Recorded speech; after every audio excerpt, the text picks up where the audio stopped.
Olá, bom dia, boa tarde, boa noite. Meu nome é Lucas Trindade da Silva e eu sou professor do Instituto Humanitas da Universidade Federal do Rio Grande do Norte.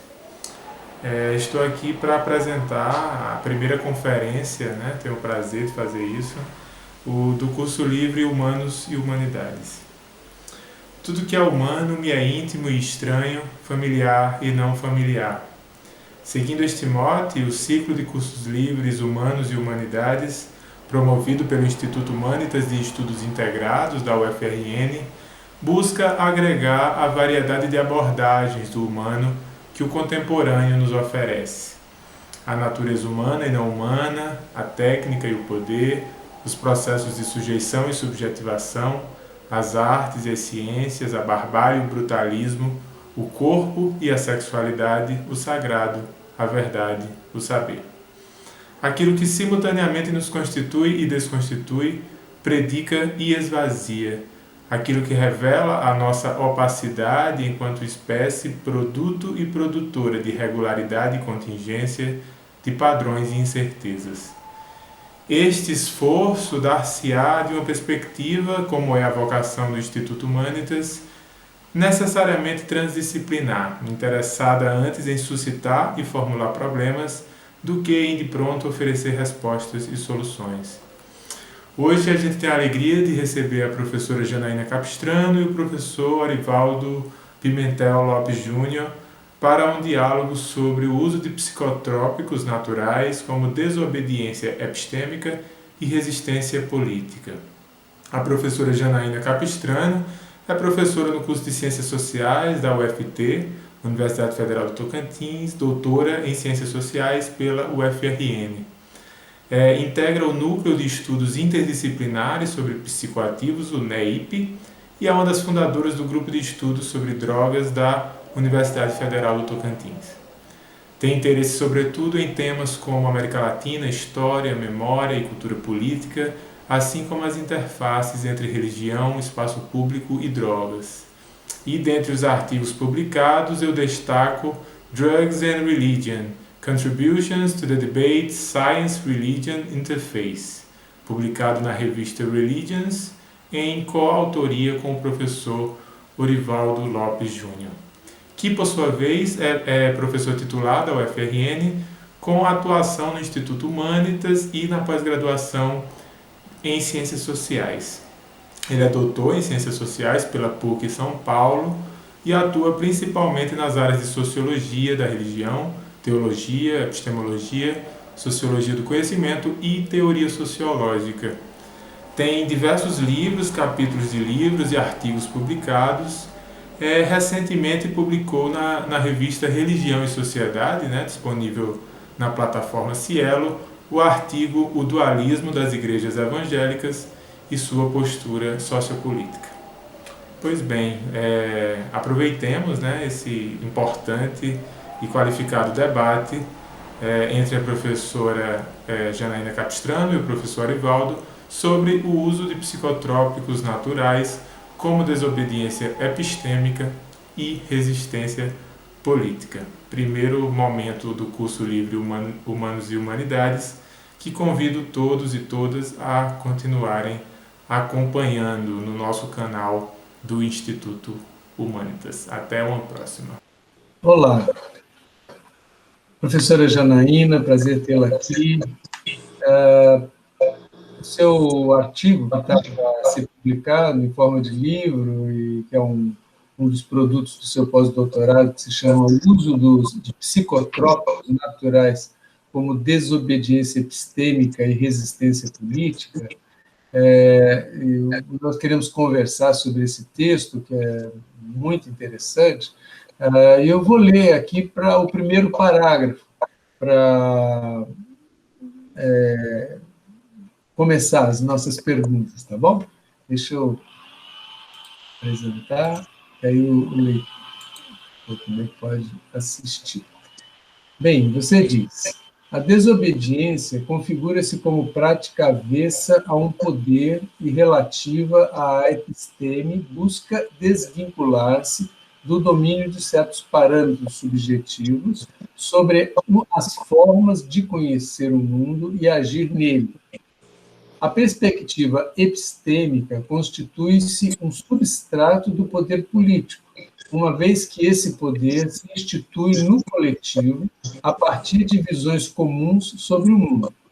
Por isso, quando a insubmissão epistêmica produz uma identificação comum que mobiliza o coletivo contra a ameaça da tirania, torna-se resistência política.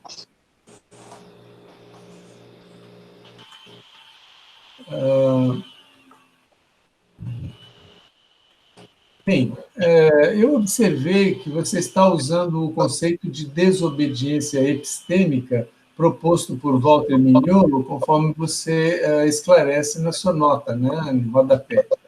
Entretanto, você extrapola, né, os limites de uma resistência no âmbito da ciência e parte para o aspecto político dessa desobediência. Eu queria que você falasse um pouco de como você fez esse movimento, como que passou dessa questão dentro da resistência epistêmica para o aspecto político, tá bom? Tá certo, Orivaldo. Quero agradecer o convite, o interesse pelo tema, agradecer especialmente ao Instituto Humanitas por essa oportunidade de desenvolver melhor aqui com vocês essas reflexões. Bom, na verdade, esse trânsito entre a desobediência epistêmica, né, e a questão política, ele é definido, né, delineado pelo próprio autor, né, devido ao contexto em que ele aborda, né, essas questões, que é o contexto da colonialidade do poder. Então, quando ele propõe a desobediência epistêmica enquanto uma dimensão do programa descolonial, né, ele está falando de um despreendimento da matriz eurocêntrica, né, de pensamento, né, dessa episteme ocidental, né? Então, na medida que se desprende, né, dessa matriz, né, se estabelece um programa descolonial e, nesse sentido, acaba ganhando uma conotação política. Então, aprofundando um pouco mais, né, nessa ideia, nós podemos dizer que, se nós considerarmos que a colonialidade do poder ela se caracteriza como um padrão de dominação, né, um padrão de dominação que se assenta, que se fundamenta na racialização ou na divisão étnico-racial, né, dos grupos humanos, né, e se institui através da invenção da modernidade e do colonialismo, né, desse processo histórico, né, e dentro do colonialismo, essa racialização das pessoas, né, a divisão dos grupos em termos étnicos, raciais, né, dentro do colonialismo é capitalizada, né, então essa racialização é o que vai justificar, por exemplo, a escravização de grupos humanos, né, ou a eliminação de outros grupos, ou a exploração de determinados corpos, né, trazendo, assim, um impulso para essa acumulação primitiva, né, que vai sustentar materialmente a invenção dessa modernidade e do Estado moderno, né? Então, considerando esse quadro, né, da colonialidade do poder e considerando que a racialização ela não aparece, né, em si, ela é uma face oculta, né, da modernidade. ela está submersa sob o que ele chama de retórica da modernidade, né? É uma forma de colocar, né, a proposta, o programa moderno, né, o projeto moderno, né, como um projeto em que se dá o progresso humano, né, ocultando que esse progresso ele também tem produzido a desigualdade, né? Então, essa retórica, né, que vamos dizer assim, que ela protege, né, a modernidade e coloca um véu, né, sobre essa face perniciosa, né, dos seus efeitos, tal. Essa retórica ela faz parte da colonialidade do saber, né? Então, a colonialidade do saber ela está imbricada na colonialidade do poder, e essa relação, né, que gera esse trânsito entre a episteme e a política. Então, na medida que a gente se desprende, né, do que ele chama de efeitos totalitários das categorias eurocêntricas, né, na medida que a gente se desprende dessa colonialidade do saber, a gente também está abrindo um espaço para se desprender da colonialidade do poder, né, que tem a ver com a dominação política. Então, eu acho que é um trânsito que ele estabelece e eu procuro seguir, né, esse trânsito, pensando aí que a desobediência epistêmica ela abre espaço para novas categorias, né, ela desvela a racialização, né, e a divisão também de gênero, né, que é gerada, né, e enfim, e o patriarcalismo, né? Então, isso, acho que... E aí vem a reboque toda a violência implícita, né? Acho que isso ficou bem claro nos exemplos que você vai discutir no seu texto, mais adiante a gente vai ver, né? Sim, professora, uma coisa que eu também achei interessante foi a utilização do filme Bacurau no texto como uma ilustração do seu argumento. E uma das coisas que eu vejo no filme é a questão política colocada de modo muito, muito forte, né? E você pegou bem mais essa questão da utilização dos psicoativos, né? Naturais. Como é que talvez essa questão da política se pudesse ser aproveitada também nessa discussão especificamente? Sim. Infelizmente, eu não tinha espaço, né, para dar mais atenção a essa dimensão, né, devido aos limites que o trabalho acadêmico nos impõe, e também a minha proposta, né, de abordar de forma mais atenta o fenômeno do consumo, do uso de drogas, né? Mas certamente a questão política ali ela é latente, né? E assim como o fenômeno das drogas, ela aparece, ela é retratada de maneira primorosa, né, no filme. De qualquer maneira, eu acho que a presença do fenômeno do uso de drogas no roteiro, dentro desse contexto, né, de questionamento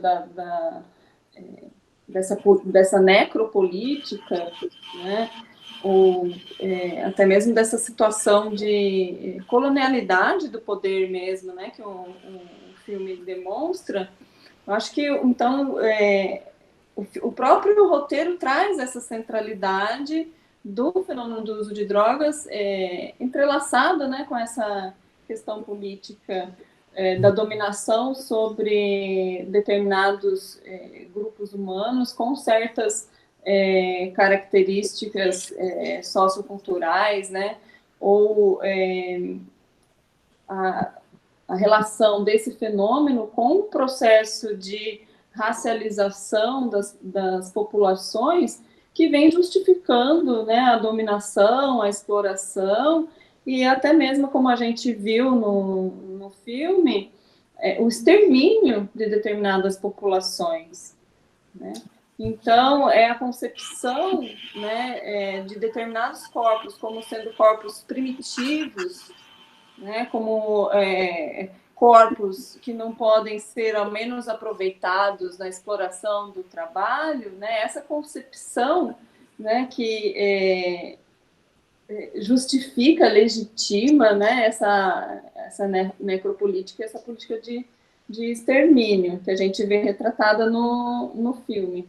Então, acho que as questões ali estão imbricadas e, de alguma maneira, eu toquei nisso quando eu desvelo a política de drogas como sendo uma política racializada. Joia. Bom, você sintetiza a história da presença de psicoativos na humanidade e pontua alguns dos diversos trabalhos que têm sido produzidos sobre o papel esquecido ou apagado em momentos cruciais da história dos psicoativos, né? Você poderia pontuar alguns desses aspectos que contribuíram para aquilo que você chama de revolução psicoativa? Na verdade, esse conceito ele foi formulado pelo David Courtwright, né, para poder definir um processo que ele chama de democratização global do consumo de drogas, que se dá a partir, né, dessa invenção da modernidade, que engendra os processos de colonização, né, com a centralidade dos impérios europeus, né? Então, a partir desse comércio em grande escala, né, internacional, que começa através do interesse pelas especiarias, né, que são drogas, né, e se desenvolve através do interesse por outras drogas, como o tabaco, o açúcar, o chocolate, o café, né? Esse gosto pelo exótico, né, que o europeu ele desenvolve e institui, né, como uma característica, né, desse ser, né, dessa estética, né, eurocêntrica, né? Então, na medida que se desenvolve esse comércio global e os contatos humanos, porque são deslocamentos de seres humanos, deslocamentos gigantescos, né? São milhares de seres humanos levados de um continente a outro, né? Então tem um fluxo humano muito grande também. E em meio a esse fluxo se dá um fluxo de drogas, né? Então o acesso às drogas e a comercialização global gera essa democratização que ele fala, né, do uso de drogas, causando uma revolução psicoativa no planeta, né? Muito também porque a história, né, presencia nesse momento, né, uma mudança do estado de ânimo, né, das populações, né, porque com o acesso às drogas e também em grande quantidade, né, há uma mudança de ânimo. E muitos autores destacam nesse trajeto, né, da transformação do ânimo global o uso do tabaco e do café, né, que nos torna mais ativos para o trabalho e para a guerra, enquanto que outras substâncias são associadas às populações consideradas primitivas, né, então são drogas que estão no polo oposto, né, da civilização. Então, essa grande guinada, né, é pouco retratada na história desse período, e algumas obras, como a do David Cartwright, traz isso com uma grande acurácia. Agora, é importante perceber também nesse processo que ele caminha junto com uma colonialidade do saber que institui a separação do homem em relação à natureza, uma concepção, né, de natureza, e isso tem incidência direta nas relações com as drogas, né? É só como dominador das drogas, né, que o homem pode, enfim, coisificar ao máximo, né, esse objeto, e transformando totalmente a sua natureza, né, a sua compreensão mítica, e transformando, inclusive, a própria bioquímica, né, dessas substâncias. Então, é importante, isso o autor, ele não aporta, né, eu que venho trazendo isso também como uma dimensão desse processo, já pensando ele associado a essa ideia da colonialidade do saber, porque o padrão de relação com as drogas muda drasticamente também, porque se dá essa disjunção, né, entre o homem e a natureza, e entre o racional e o mítico, né? Então, essas substâncias, elas são cada vez mais vistas como coisas. Bom, você sintetiza a história da presença de psicoativos na humanidade, pontua alguns dos diversos trabalhos que têm saído sobre o papel esquecido ou apagado em momentos cruciais da história, em que essa presença dos psicoativos ocorreu, né? Você poderia pontuar alguns desses momentos cruciais que você chama de revolução psicoativa? Aliás, é um autor que você cita. Sim, essa é uma ideia do David Cartwright, que ele formula, né, para qualificar um processo que acontece no nascimento da dita modernidade, né? Então, esse é um momento muito importante e marcante na história das relações humanas com as drogas, né? Porque, como o termo indica, né, ocorre uma verdadeira revolução na forma do homem se relacionar com as substâncias, né? Então, essa revolução consiste na disseminação, né, na circulação de um grande número de drogas por todo o globo terrestre, né, através da comercialização, né, que começa a haver a partir do século XVI, com as conquistas e o advento do colonialismo, né, com a colonização e a emergência dos impérios europeus, né, e vale frisar que o avanço, né, a conquista dos mares se dá por um interesse em conquistar rotas de acesso a especiarias, né, a substâncias que nós poderíamos considerar drogas, né, porque geram mudanças no estado de ânimo. Então, essa parte, né, essa característica do momento, do nascimento da dita modernidade, geralmente é escamoteada, né, sendo que ela é de fundamental importância para elucidar uma mudança de ânimo global, né, que acontece, né, porque a democratização do acesso às diferentes substâncias, né, e substâncias novedosas, como o tabaco, que a Europa não conhecia, né, gera uma grande mudança de ânimo nas pessoas, né? E depois também tem o acesso ao chocolate e o acesso a grandes quantidades de açúcar, né? Tudo isso vai acontecendo paulatinamente e vai transformando o ânimo desse homem, né, dito moderno.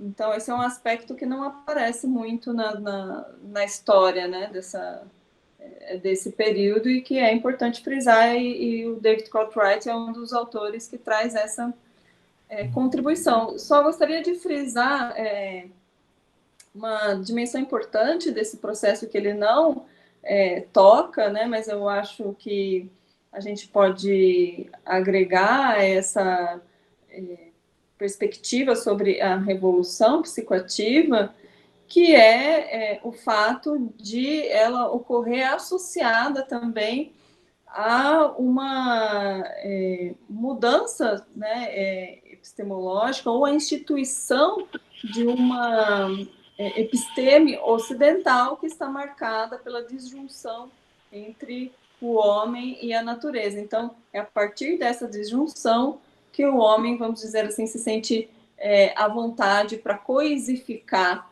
né, esses elementos, esses objetos, essas substâncias, e transformá-las em mercadoria, né, diferentemente da relação que prevalecia até então, que era uma relação marcada por uma relação cosmológica, né, mais mítica, simbólica, até terapêutica, né, mais associada à dimensão mítica e simbólica e mágica, né, do pensamento. E isso se perde depois a partir dessa nova abordagem.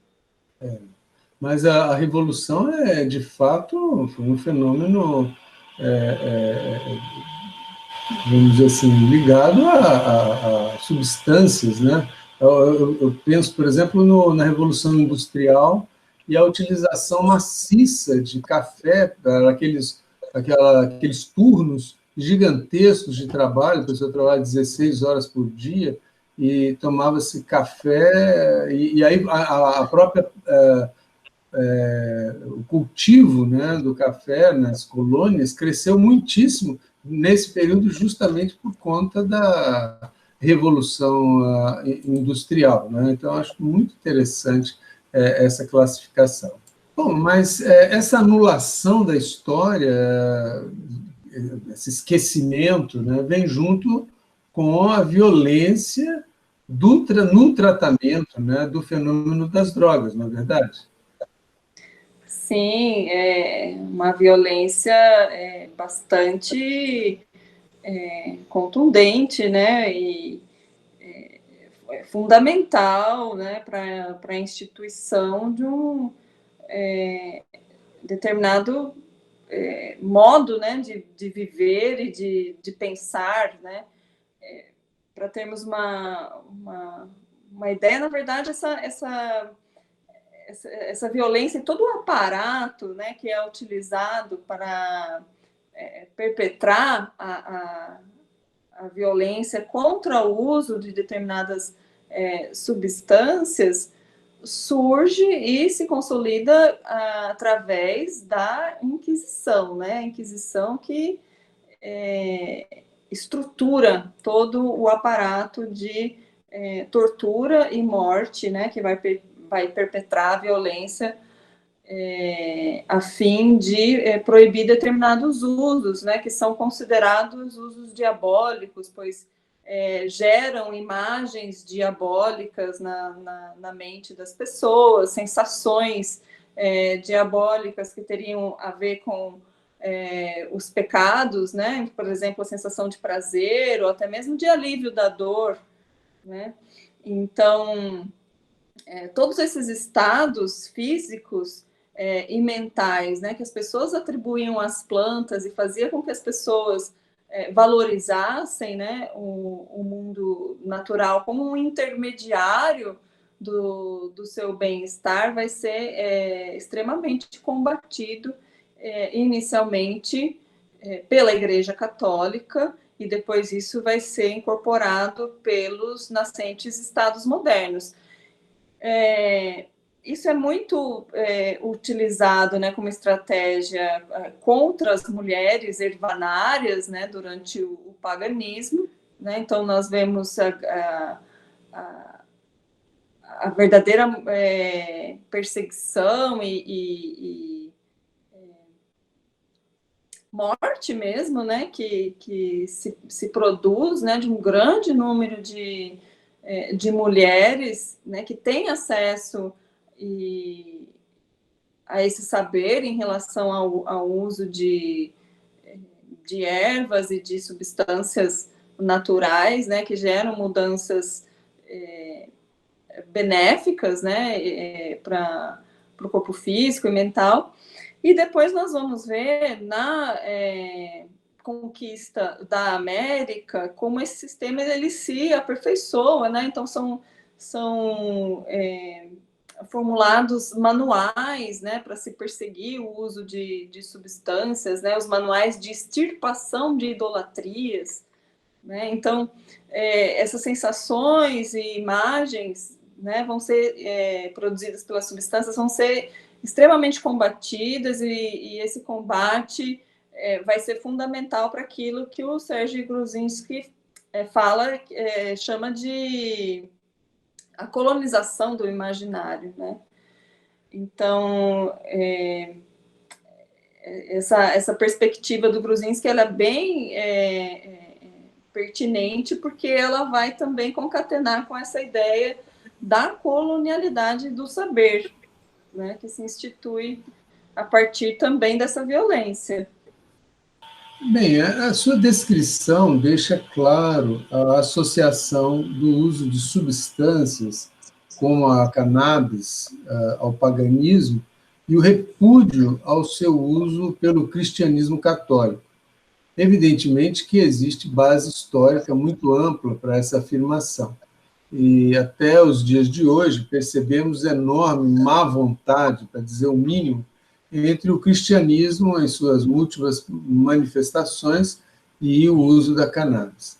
Entretanto, as referências à mirra, né, no nascimento de Jesus, trazida pelos magos do Oriente, até a substância que tentaram dar a Jesus na cruz, que era uma bebida colocada na esponja e que indicava assim um certo anestésico, algo semelhante, que ele ajudasse ele a permanecer mais tempo vivo na cruz, o que ele recusa. Mas todas essas coisas mostram uma certa naturalidade do uso de tais substâncias pelo povo do qual Jesus fazia parte, do próprio Jesus.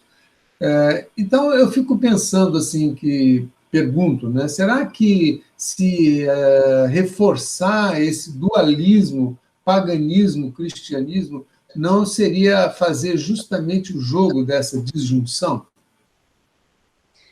Sim, eu concordo com você, por isso que eu procurei definir essa oposição como sendo uma oposição não do cristianismo ao paganismo, mas sim do cristianismo católico, né? Então, eu coloco essa definição no texto justamente para ter esse cuidado, né, de não reproduzir essa disjunção, mas sim apontar responsabilidades históricas e institucionais, né? Então, é um posicionamento que vem do catolicismo, né? E não do cristianismo. E é bem interessante você colocar essa questão, porque frequentando o meio, né, de debate sobre a questão das drogas, o fenômeno do uso, né, de substâncias, frequentando espaços em que o movimento antiproibicionista se articula, eu fui percebendo que era muito assim, lugar comum realmente as pessoas oporem o cristianismo a questão das drogas, né? Como se o cristianismo em si fosse o grande vilão, o grande subsidiador de toda a moral que nutre o proibicionismo, né? Então, sendo que no cristianismo primitivo, né, nós podemos dizer, não existe essa oposição às drogas, né? Não há registro disso. Como você falou, né? Nós podemos inclusive identificar o uso de certas substâncias psicoativas, né? Então, já dentro desse campo de debate que eu frequento, eu já tenho notado essa postura e sempre que eu posso, eu coloco a questão, mas de que cristianismo estamos falando, né? Porque nós temos outras versões, né, que inclusive são adotadas por grupos religiosos minoritários e religiões nativas, né, como a Jurema e o Santo Daime, ou até mesmo o Rastafarianismo, né, que tem um outro cristianismo, e acaba virando uma coisa assim de o cristianismo contra as drogas, e não é bem isso, né? Por fim, eu gostei bastante de você ter citado a mirra, né? Porque a mirra, ela tem propriedades psicoativas, ela não tem uma grande potência, mas nós vemos que ela tem uma potência enquanto óleo essencial, né, que era muito utilizado nessa época, né, junto com o olíbano, o óleo essencial de olíbano, que era comercializado, né, no Oriente, com a África, com o Egito, com toda a região mediterrânea, tinha um valor altíssimo, né, valia mesmo que ouro, o olíbano, e ele está associado ao incenso, que também é levado pelos 3 reis magos, né? E são 2 óleos essenciais que têm características psicoativas, embora não seja de grande potência. E também são óleos cicatrizantes, né? Para o momento de parto é interessante, relaxante, enfim. E tem uma outra substância também que está no campo dos óleos essenciais, que é o nardo, ou jatamansi, que teria sido utilizado por Maria Madalena nos pés de Jesus, né? E o jatamansi, ele é muito indicado para estresse, né? Para relaxamento mental, enfim. Então, assim, existem outras hipóteses também, como, por exemplo, a de que o pão da Santa Ceia e as primeiras hóstias continham ergot, que é esse fungo psicoativo, né, que é muito comum no trigo dessa região, e que teria composto o quiqueon, que é a bebida psicoativa dos mistérios de deuses. Então, assim, eu acho que tem um grande assim, manancial a ser explorado, né, de possíveis relações entre o cristianismo e o uso de substâncias psicoativas naturais. Até um livro que eu estava vendo chama Psychedelic Gospel. Não sei se dá para ver aí. Sim. É muito interessante, é de Jerry e Julie Brown, que é a história secreta dos alucinógenos no cristianismo. Então, muito, muito interessante essa questão aí que você está levantando. Bom, mas em determinado momento você diz que a afirmação de que a droga engendra Deus transforma o sagrado em refém da saber elitizado e aliado à corpo política branca, masculina e heterossexual, encarnada no aparato estatal moderno. Você estaria aqui se referindo à explicação científica da religião, isto é, e que a experiência religiosa poderia ser reduzida a um estado quimicamente induzido? Sim, estou me referindo a essa abordagem, que a gente pode considerar uma abordagem cientificista, né? Porque é extremamente especializada e disjuntiva, né? Porque separa de outras dimensões do fenômeno, né? Então, caracteriza o êxtase místico a partir da ação de determinadas moléculas. Então, a partir desse conceito, uma substância que contenha DMT, por exemplo, a dimetiltriptamida, é considerada enteógena. Então, essa substância promoveria um encontro com Deus exclusivamente porque ela contém essa molécula. No entanto, essa abordagem, essa perspectiva, ela reduz, né, muito o fenômeno. E alguns casos que eu trago no artigo comprovam, né, demonstram essa redução, né? Quando nós vemos, por exemplo, a grande diferença que existe entre os efeitos do uso do Santo Daime, por exemplo, e o uso da Jurema, né? A grande variação de potência, às vezes uma bebida que contém DMT, mas ela pode ter uma potência leve no momento e no outro momento ela pode ter uma alta potência, e essa potência varia não exatamente porque a composição variou ou a forma como foi feita, né, a bebida variou, mas às vezes o que varia é a forma de lidar com a bebida, o trato mítico, simbólico, o ritual, né, que envolve o uso da substância e outros saberes também, né, a mistura de outras ervas, né, por exemplo. Então, nós vamos ver uma grande variação, mesmo que a substância contenha aquela molécula.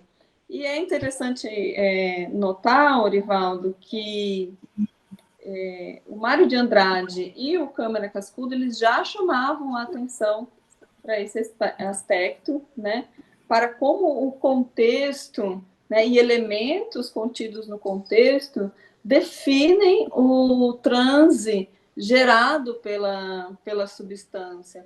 O Mário de Andrade vai sublinhar o papel dos cânticos na Jurema, né? Quando ele escreve música de feitiçaria, ele vai dizer que as notas dos cânticos são... Ele faz um estudo, né, da melodia dos cânticos e vai dizer que isso é de fundamental importância na produção do transe após o consumo da Jurema sagrada, né? Então, a gente vê aí que esses autores já estão frisando o aspecto contextual, o aspecto, a dimensão social, né, do fenômeno, antes mesmo do resgate que as ciências humanas vai fazer desses aspectos agora nas últimas décadas do século XX. Então, eles são precursores, já acredito, dessa abordagem, né? E também é uma tremenda presunção reduzir, né, ou decretar que aquela experiência mística desenvolvida nada teria de místico em si mesmo, apenas uma indução coletiva ou uma indução química.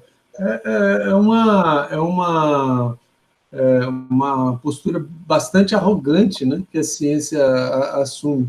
E eu acho que bem vale, né, aquela frase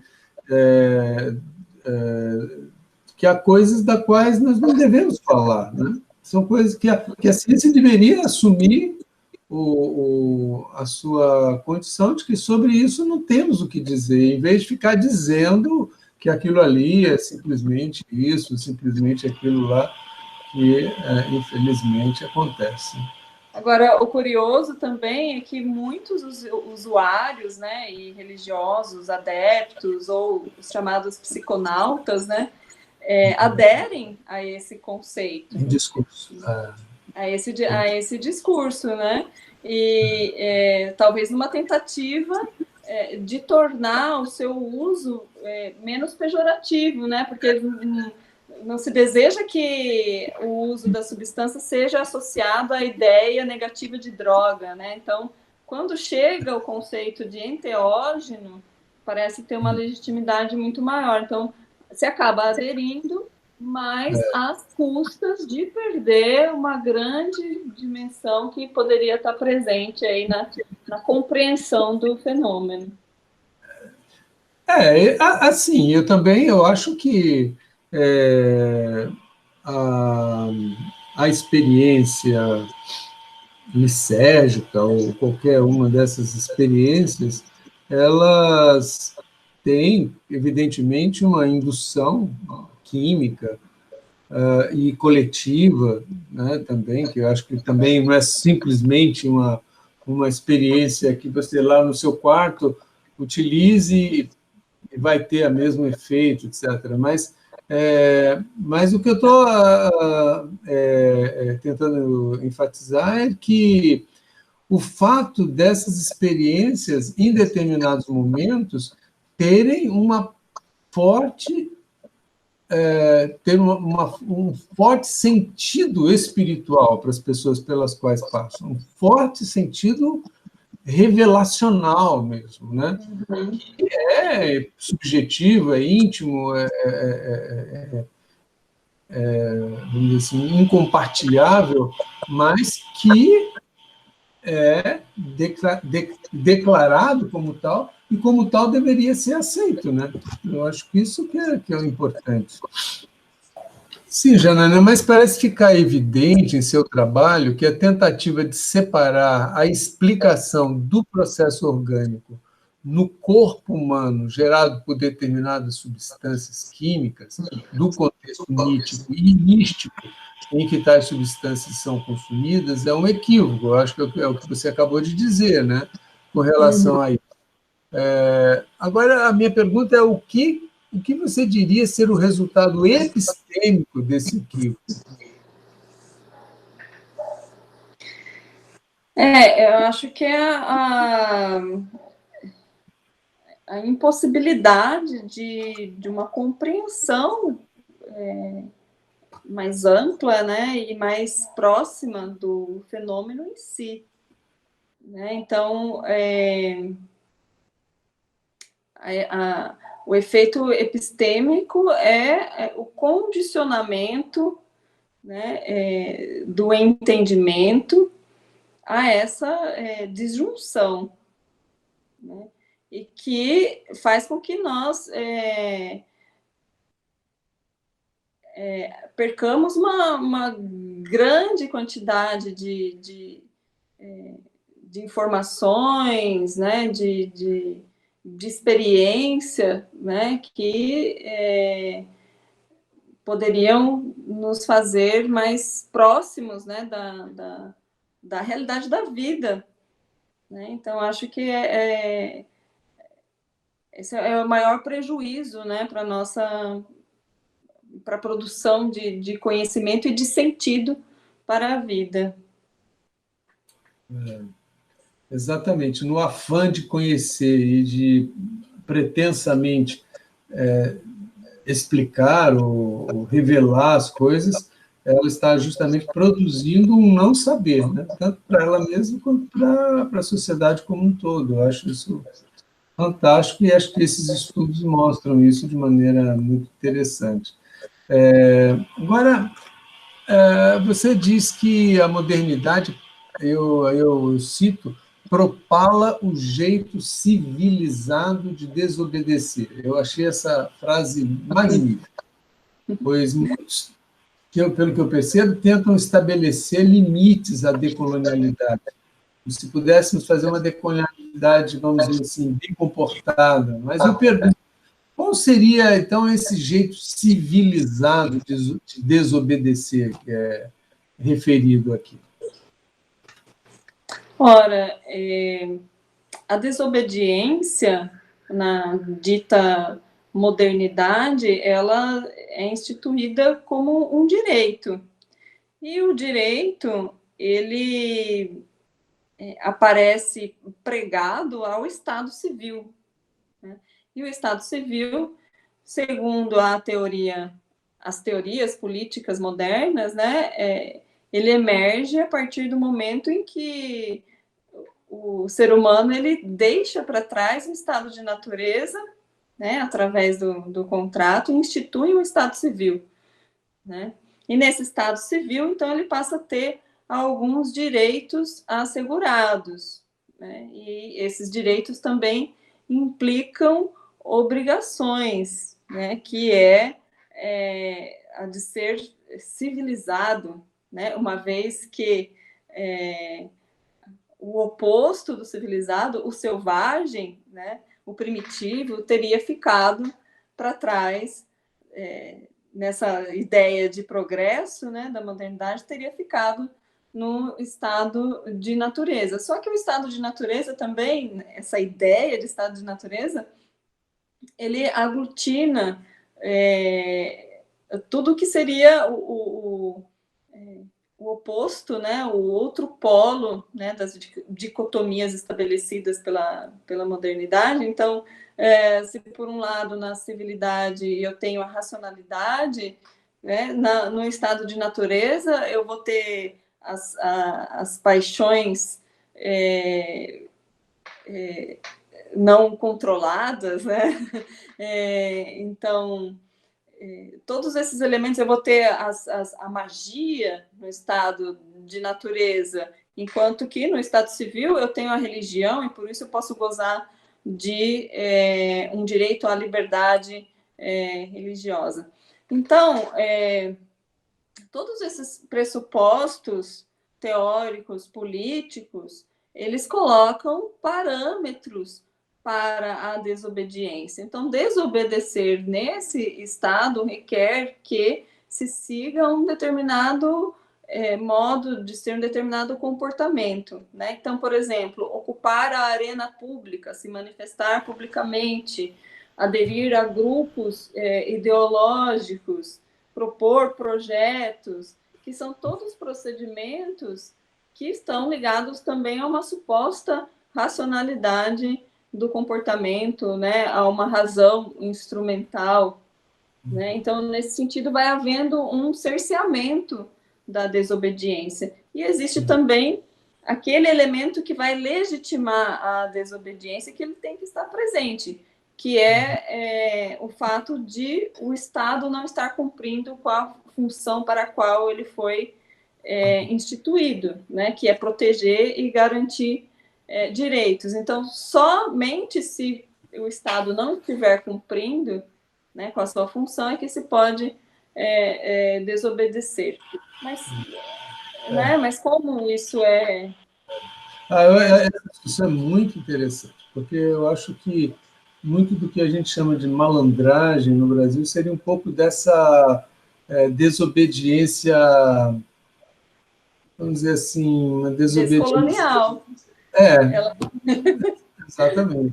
Mas, ao mesmo tempo, ela fica dentro de um certo limite do aceitável, né?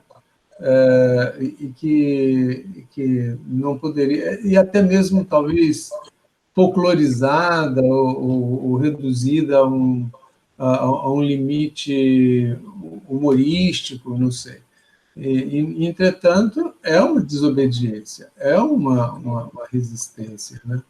Porque, veja, são tentativas, né, de que se desprendem desse modelo, porque não encontram, não se identificam com esse modelo, não encontram uma forma de atuar naturalmente nesse modelo, né? Porque tem outras capacidades, tem outros saberes. né, que não se encaixam nesse modelo, né? Então, ocorrem tentativas, né, de desobediência ou de proposição política por outros caminhos, né, invenções criativas, né, de ocupação do espaço, né, que são alternativas geradas nesse espaço de fronteira, né, que não está nem incluído, né, no sistema e nem totalmente excluído, está ali às margens. Eu acho que isso daí, no âmbito da academia, da ciência, talvez a lição de casa número 1 que nós tínhamos que fazer no momento atual. Quando a gente vê, por exemplo, a tentativa de enquadrar toda a ciência em parâmetros das chamadas ciências exatas, ciências experimentais, ciências duras, e aí tudo vai ficando dentro disso e a gente vai tendo que obedecer para poder conseguir adquirir os benefícios, e, de fato, acho que nós temos muito que aprender com isso daí, é um ponto muito importante. Bem, você escolhe no seu trabalho 3 casos para ilustrar a presença dos componentes psicoativos, casos emblemáticos em que a questão da desobediência, da revolta, estão presentes juntamente com a questão psicoativa. Eu queria que você dissesse o que há de especial ou comum nesses 3 casos que levou você a fazer essa seleção. Bom, eu tomo esses 3 casos da comunidade de Canudos, né, onde haviam grupos que faziam uso da Jurema, né, que é uma bebida psicoativa natural que contém DMT. Abordo também o caso do Santo Daime, que é uma comunidade contemporânea. O caso de Canudos está na passagem do século XIX para o XX, né? A comunidade do Santo Daime já se constitui em meados, né, do século XX, e também faz uso de uma bebida psicoativa que contém DMT, e tomo também como referência o caso dos Yanomamis na pessoa da liderança do Davi Kopenawa, né, que faz uso de um rapé psicoativo, a Iacoona, que contém também DMT. Então, esses grupos têm essa característica em comum, que é fazer o uso de substâncias que contêm DMT, que é considerada o protótipo da molécula visionária, né?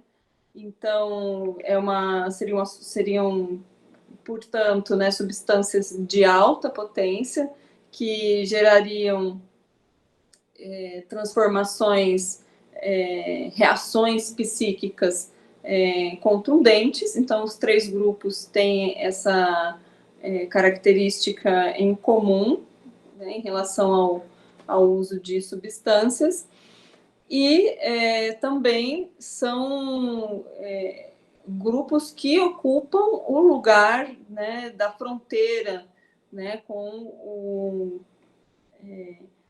a sociedade mais ampla, no sentido de não se integrar totalmente às formas de pensar o mundo, de compreender o mundo. Então, eu acredito que esses grupos eles gozam, né, de uma episteme própria para compreender, interpretar e agir no seu cotidiano e nas suas experiências de vida. O caso de Canudos, ele é emblemático, né? Ele é considerado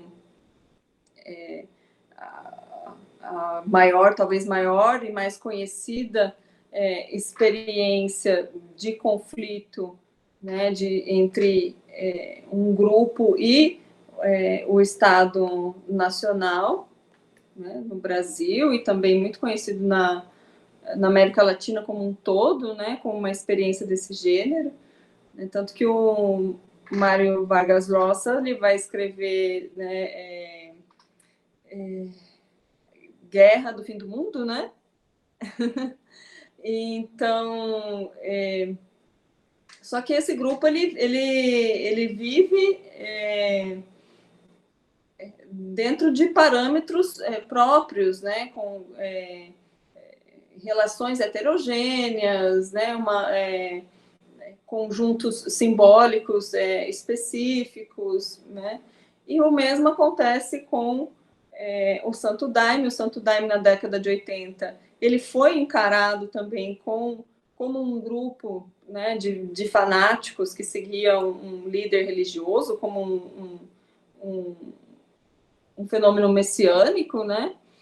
E o Exército Brasileiro cogitou intervir nesse grupo, né, de maneira repressiva, e acabou mudando a postura, adotando uma postura mais no sentido de negociar, né, com o grupo, o que acabou resultando na regulamentação da ayahuasca no Brasil. Então, esse grupo tem essa especificidade também de ter gerado um produto institucional, né, da sua presença, né, a partir da sua presença e da sua atuação e sua relação com o poder estatal, diferentemente do grupo de Canudos, né, que entrou em confronto. Mas eles têm em comum esse embate. Então, eu estou apontando algumas diferenças e alguns aspectos em comum, né? Em relação aos Yanomami, é um grupo mais isolado, né, no sentido territorial, e também mais singular e também mais afastado, né, vamos dizer assim, de uma concepção de mundo eurocêntrica. Sim, é um grupo indígena, né? Então ele está ligado a uma cosmologia específica, né, que concebe o mundo de uma maneira complementar, específica e global, né, também. E é um grupo que está mais distante dessa colonialidade do saber, né, que institui essas disjunções homem-natureza, razão, emoção, né, todas essas disjunções que para a gente são bastante comuns, para essas pessoas se trata de uma realidade mais distante e que não compartilham, né? Então, nesse sentido, eles já estão num espaço de fronteira onde o desprendimento dessa episteme imperial, eurocêntrica, é mais possível, né? Vamos dizer assim. Então, eles buscam manter isso. E o Davi Copenau, ele vai descrever com riqueza de detalhes, né, numa obra monumental, que é A Queda do Céu, como é que a Yacoona, que é esse rapé psicoativo, ele abre a percepção da realidade para que o indígena possa conhecer como o homem se relaciona com a natureza, né, com o seu meio, e dessa maneira proteger a sua vida, né, e a sobrevivência no planeta Terra, né? Então, são esses pontos em comuns e diferenças. Muitos. O livro que você se referiu é esse magnífica obra, né? Aqui está, e recomendo. Agora, é interessante que, embora em termos assim de violência, Canudos ganhe, né, de longe, porque foi um massacre, foi um genocídio, mas a violência também esteve presente no caso dos Yanomamis, tem estado, né? Está. De uma forma terrível, genocida também. E no caso do Daime, é interessante que só não teve uma repressão tão forte porque houve adesão de representantes da classe média, artistas, né, profissionais liberais e tal, que, vamos dizer assim, que deram ao fenômeno um caráter menos selvagem, né, menos digno de destruição, né? Isso é triste, né? A gente constatar isso e ver como que esse processo está sempre vinculado a atos de violência inomináveis. Né? Vamos dizer que esse grupo encontrou uma via de desobediência próxima do modelo civilizado. Civilizado, né? Exato, civil. Só que isso também gerou perdas, né? Porque nós vemos a padronização da substância, por exemplo, né? Através da concepção da ideia de ayahuasca, né? Que a ayahuasca é uma bebida que contém determinadas plantas, né? Está formada por determinada forma e tal, com determinados componentes, e tem esse nome. Sendo que, na realidade, o Santo Daime, ele consome Santo Daime. Né? E o Estado classificou como ayahuasca, e foi assim que se conseguiu a liberdade religiosa, né, para exercer essa como concessão, prática. Como concessão. Concessão que realmente é um problema. Mas é curioso que, tanto no caso de Canudos como no Santo Daime, nós temos a presença aí do cristianismo, mesmo que de maneira bastante adaptada, né? Mas o conselheiro era um beato católico, né? O Santo Daime também enquadra dentro das tradições cristãs, dos mitos e tal. Como é que você avalia esse tipo de sincretismo? Se é que esse conceito não seria já por si só um olhar colonial? Sim, eu acho que o sincretismo, enquanto conceito, ele adquire uma conotação colonial na medida que ele se ligar à ideia de identidade étnica. Né? Para pensar o sincretismo é necessário pensar grupos com identidades étnicas bem definidas, né, com características culturais bem fechadas, então o conceito ele vai adquirir uma conotação colonialista. Né? Por quê? Porque a identidade, né, ela está estreitamente... A formulação de identidades, né, está estreitamente ligada ao que o Sloterdijk vai chamar de obsessão pela genealogia, né, a um lugar de origem, de onde se parte e se conforma determinadas características, como se fosse possível estabelecer isso, né? Quais são as características de origem e que se mantém durante o tempo, formando corpo de tradição. Né? E aí, quando a gente vê também a divisão dicotômica entre tradição e modernidade, que a ideia de sincretismo acarreta, também a gente vê uma estreita ligação com a colonialidade do saber, né? Então, agora, como que eu vejo a presença do catolicismo, não, do cristianismo dentro desses grupos, né? eu vejo mais como uma manifestação dessa dinâmica multifacetada, né, que tem momentos de estabilidade e momentos de instabilidade, onde são incluídos novos elementos, ratificados antigos elementos ou não.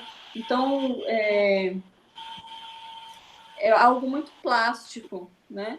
E acredito que está relacionado a essa capacidade de complementariedade que o pensamento nativo americano possui e que eu citei no artigo através dessa brilhante passagem do Todorov, em que ele vai resgatar aquele momento da dominação, né, em que o general Cortés ele está ameaçando colocar fogo em todos os ídolos nativos, né, na América, e o rei Montezuma propõe para ele, né, que uma solução de compromisso, que não é necessário queimar alguns deuses para instituir outros, que os deuses eles podem conviver, tanto que eles possuíam um templo que era o templo dos deuses outros, né? Então, toda vez que havia um contato com outros povos, né, que traziam novas referências, novas deidades, podia ser colocado ali. E Montezuma oferece essa possibilidade a Cortés e Cortés não aceita. Então, acho que essa dinâmica vem desse ímpeto, né, a complementariedade, essa criatividade, essa capacidade que essa episteme nativa tem de agregar. E uma última lembrança que é importante lembrar, junto com o Paul Veyne, né, quando nós nos tornamos cristãos, né, quando ele vai frisar lá que quando o cristianismo surge como uma profissão de fé, para os pagãos não interessava qual era a divindade verdadeira ou não. Interessava se a divindade era eficiente para o que se queria alcançar. Né? Então, se um rito foi realizado por uma divindade e não se alcançou o que queria, então essa divindade não serve para mim. Não é uma questão se ela é verdadeira ou não. Mas o cristianismo, enquanto profissão de fé, vem instituindo, né, o que deve ser verdadeiro e o que é falso. E nisso cria a ideia de crenças verdadeiras e falsas crenças. Né? Então, acho que isso separa. Mas o pensamento nativo, ele não tem isso, né, assim, latente. A gente fala hoje da cultura do cancelamento, né? Parece muito isso. Enquanto Montezuma propõe um diálogo, propõe uma interação, Cortés vem com o cancelamento. Não, o outro simplesmente tem que ser anulado, tem que ser apagado para que tudo possa continuar sendo mantido. Né? Isso mesmo. Agora, no final do seu texto, você propõe uma reforma semântica para dar conta dessas questões sem precisarmos assim recorrer, como de fato e corriqueiramente fazemos, às palavras de origem grega. Você teria como ilustrar esse conceito? Porque eu achei uma proposta inesperada. Acho que chegou ali, aquele momento do texto, vem aquela proposta surpreendente. E como é que você pensou isso? O que você está sugerindo com essa proposta, com essa ideia? Bom, ao longo do texto eu procurei demonstrar como os conceitos gregos eles vão tolhendo o fenômeno, né? Vão mutilando o fenômeno e cerceando a perspectiva, né, impossibilitando que nós vejamos o fenômeno e compreendamos o fenômeno de uma maneira mais abrangente. Então, a ideia é que os conceitos, né, os nomes, os qualificativos criados para determinadas substâncias ao longo, né, do tempo, da relação do ser humano com essa substância. Então, por exemplo, a jurema. A jurema tem uma longa história de relação com os povos indígenas do Nordeste. Então, o nome jurema, ele nasce ao longo dessa relação e ele ganha uma série de sentidos, né, um amplo significado. Então, a jurema, ela é a árvore da jurema, a jurema, ela é a ciência da jurema, e a ciência da jurema é um saber, é um conhecimento amplo, que não se detém apenas ao empírico, técnico, racional, mas também dialoga com o mito, o mágico e o simbólico, né? Então, essa ciência da jurema, ela é dialógica. Então, a jurema é ciência, a jurema é uma bebida, a jurema ela é um medicamento, uma terapia, né? Porque ela pode ser empregada para determinados males físicos. Então, a palavra jurema, ela acaba carregando em si, né, uma série de elementos, né, de significações que são importantes para definir a sua presença no mundo e que foram elaborados, né, ao longo do tempo por esses povos, né, e por todo conhecimento que foi sendo aglutinado, né, ao longo dos tempos. Então, quando a gente classifica a jurema como um enteógeno, a gente começa a perder todas essas dimensões. Então, a ideia é que a gente comece a chamar as coisas por aquilo que elas são e que a gente se reaproprie desses conceitos, né? E passe a utilizar esses conceitos, essas línguas, né? Então, o rapé é utilizado por Davi Copenaua, Iacoona. Não é um enteógeno, é Iacoona.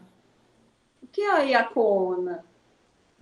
Iacoona é uma árvore, mas também é um ser da floresta, é um ser em estado sutil, né? Ao mesmo tempo, é uma escola, né? O Davi Copenaua diz isso, a Iacoona é a nossa escola. Então, se eu classificar a Iacoona como um enteógeno, eu vou estar perdendo uma série de elementos que compõem. E vou estar também vendendo, né, a riqueza das nossas línguas e das nossas línguas indígenas, para trocar as nossas línguas indígenas por uma língua europeia. Então... Mas eu acho que mais do que simplesmente... claro, a língua é composta de vocábulos, né?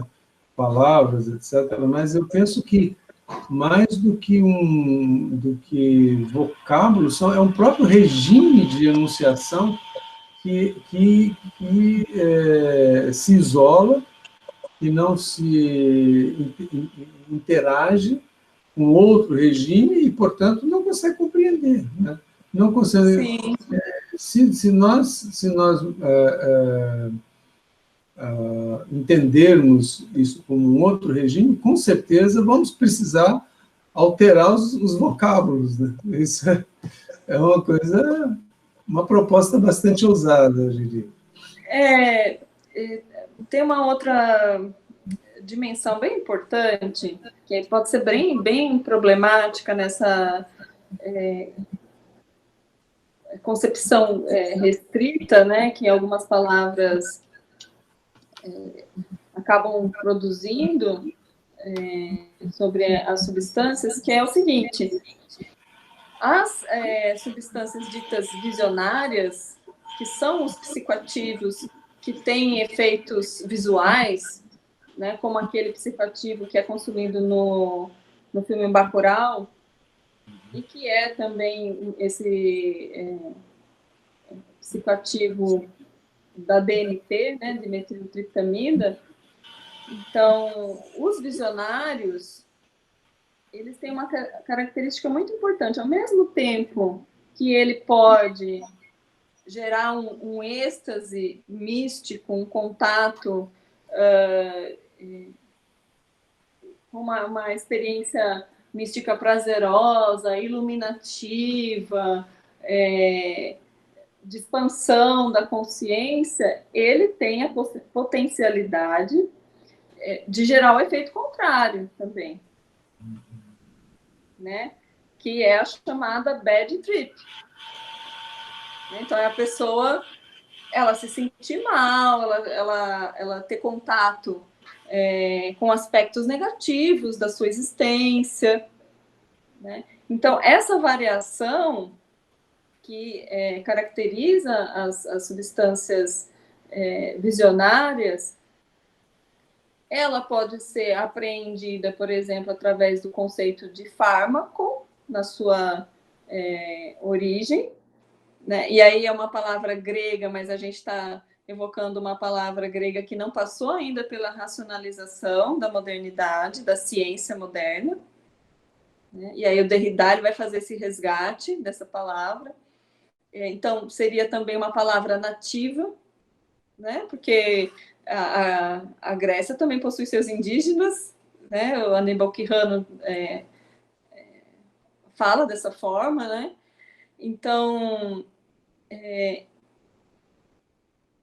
a substância, o psicoativo visionário, com essa característica, tendo essa característica, ele pode ser apreendido nessa totalidade, nessa ambiguidade, pelo conceito de fármaco, porque na sua origem, né, esse conceito, ele se refere à substância que é o remédio e o veneno ao mesmo tempo. Então, isso já nos permite ter uma noção da ambiguidade que a substância carrega. E ter cuidado com essa ambiguidade, estar ciente dessa ambiguidade, que pode ser o veneno ou o remédio. Mas quando eu digo que aquela substância é só um enteógeno, que aquela substância contém Deus dentro, não contém nenhum mal, então eu já vou escamoteando uma outra parte da substância que pode ser perigosa, né? Isso precisa ser conhecido e se ter consciência disso. Sim, e para concluir, eu lhe pergunto, de que modo essa reflexão sobre o uso de substâncias naturais, quase sempre ligadas a vegetais e utilizadas muitas vezes pelos povos das florestas ou da floresta, povos sobreviventes, de que maneira, então, essa reflexão poderia contribuir para a discussão ambiental da atualidade, discussão tão premente, tão necessária? Eu agregaria aí povos das florestas e povos dos sertões também.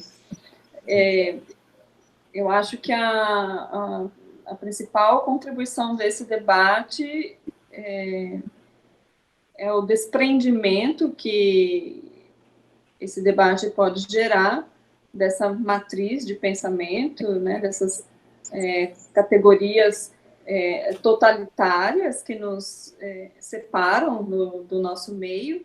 Acredito que todos os últimos eventos, né, de magnitude que a humanidade vem vivenciando em relação à natureza, como o aquecimento global, né, a crise climática, ou mesmo a pandemia, são acontecimentos experiências que estão demonstrando a nossa irremediável ligação com a natureza e com o equilíbrio ou desequilíbrio, né, ecológico. Então, mas como compreender, né, essa irremediável ligação, uma vez que estamos sujeitos a categorias totalitárias que nos separam de tudo isso, né, que nos concebem como o centro, né, de todos os acontecimentos e como o dínamo, né, da história, né, sendo que nós somos apenas parte da história, né, e não o grande construto dominador dessa história, né? Então, eu acho que essa reflexão, ela traz essa possibilidade de desprendimento dessas categorias disjuntivas, né, em relação ao nosso meio. É uma reflexão também que nos convida a trazer as matérias vegetais ou as substâncias naturais numa posição de horizontalidade. Então, alguns autores falam de dignidade das plantas, né, como o Anthony Renan. Então, ele fala, é necessário a gente resgatar a dignidade de existir, né, desses seres, né, que são seres do mundo vegetal, né, e que eles são tão importantes quanto nós nesse planeta, né? Então, nós trazer essa relação para uma dimensão de horizontalidade. E, então, quando eu trago a percepção de que uma substância se constitui, ao mesmo tempo, no veneno ou no remédio, né, que a substância ela é um trânsito, né, mais facilmente eu posso ver que essa substância é um ser que tem as suas variações, que assim como nós variamos de ânimo, né, as substâncias e espécies vegetais também variam de estado, né? Então, nessa relação, nós temos que nos conhecer, assim como conhecemos um amigo, né, e respeitamos esse amigo para podermos nos aproximar dele, né? Assim também vamos estabelecer as nossas relações com as substâncias, né, que é esse respeito mútuo, né? Porque ele é reflexo. Então, quando eu tenho o cuidado necessário para me relacionar com uma substância, respeitando o poder daquela substância, a possibilidade de que aquela substância não me faça mal é maior, né? Mas, para isso, eu preciso oferir uma dignidade para essa espécie vegetal, né? Uma dignidade de existência. Então, eu acho que essa mudança, né, na episteme que contribui com o pensamento ecológico e também com um novo padrão de relação com as drogas, né, que no futuro precisa ser mais pacífico. Eu ouso dizer até que esse estranhamento que se transforma em violência, na maioria das vezes, é um estranhamento com a natureza mesmo, né? Sim. Quer dizer, na harmonia com o meio ambiente, com o ambiente, né? Não gosto muito dessa meio ambiente, mas a harmonia com o ambiente vai ser vai passar pelo reconhecimento dessas substâncias, dessa realidade e de como a humanidade lida com elas, né? É isso aí. A joia, olha, foi muito bom, parabéns. Seu texto é muito provocativo, muito vai dar o que falar. Eu espero que seja logo publicado e os nossos ouvintes, pessoas que assistirem e tal, mantenham contato com a Humanitas e vamos estar sempre informando sobre as publicações e o trabalho da professora Janaína logo vai estar aí circulando, todos vão poder ler, né? Tá bom? Muito obrigado, Janaína, foi um momento muito produtivo, muito interessante, muito agradável, e espero que seja para todos aqueles que assistem. Agradeço também as questões instigantes e a oportunidade dada pelo Instituto Humanitas e essa troca muito prazerosa de ideias com você, Orivaldo. Obrigado. Obrigado.